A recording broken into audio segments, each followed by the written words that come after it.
राज्य रे पढ़ुवा मैट्रिक छात्र छात्री लगी यही सरकार तरफ जारी है आउ किछि नुआ अपडेट जहाँ आपण मैंने जाना निहाती आवश्यक। एवं मैट्रिक परीक्षा नहीं संपूर्ण खबर जानिबा ता पूर्व वीडियो को लाइक करनथिले लाइक करी चैनल को सब्सक्राइब करनथिले सब्सक्राइब करी पाखरे थिबा घंटी चिन्ह को दबाई नोटिफिकेशन ऑन कर दियंतु जहाँ फल एमती नुआ नुआ लेटेस्ट इनफॉरमेशन सर्वप्रथम आपण मैंने जानि परिबे। तो बढ़िला मैट्रिक परीक्षार फॉर्म फिलअप तारीख एचएससी एसएससी परीक्षा ऑनलाइन तारीख एवं माध्यम परीक्षा ऑफलाइन तारीख समय सीमा को वृद्धि करा जायछि। एने बोर्ड पक्षर एक प्रेस विज्ञप्ति प्रकाश पाई आसंता 5 तारीख रे यह शेष तारीख अर्थात यही तारीख सुधा परीक्षार्थी माने फॉर्म पूरण करि परिबे।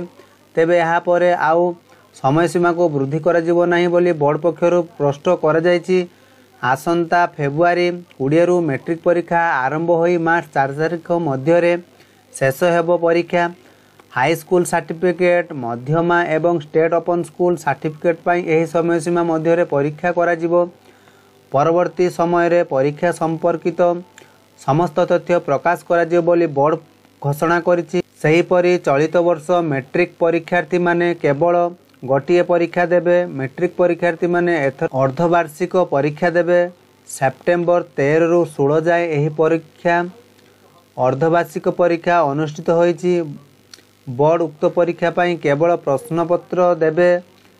जिला शिक्षा अधिकारी माने यही परीक्षा आयोजक करिवे निज निज स्कूल रे यही परीक्षा करा जिवो। सबुठरो बड़ कथा हेउछि चलित वर्ष परीक्षा ढांचा रे परिवर्तन कराଯାଇଛି।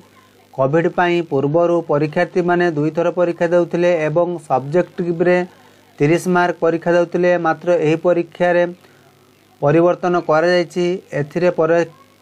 एथर परीक्षार्थी माने 100 मार्क विशिष्ट परीक्षा देबे। सब्जेक्टिव रे 50 मार्क आउ आपणकर रही ऑब्जेक्टिव रे 50 मार्क परीक्षा देबे। तेबे वार्षिक परीक्षा रे जेउ सबु 100 मार्क रो परीक्षा देबे सेथिरु 80 मार्क प्रतिशत रे आपणकर मूल्यांकन करा जिवो। तो आपण माने संपूर्ण सूचना जी एठी जानि पारिले आशा करछि वीडियो माध्यम तो संपूर्ण सूचना पाई पारिथिबे। तो चैनल को सब्सक्राइब करी बंधु प्रियजन मान को शेयर करंतु जहाँ फल एमती नुआ नुआ और लेटेस्ट इनफॉरमेशन सर्वप्रथम यही चैनल माध्यम जानि पारिबे।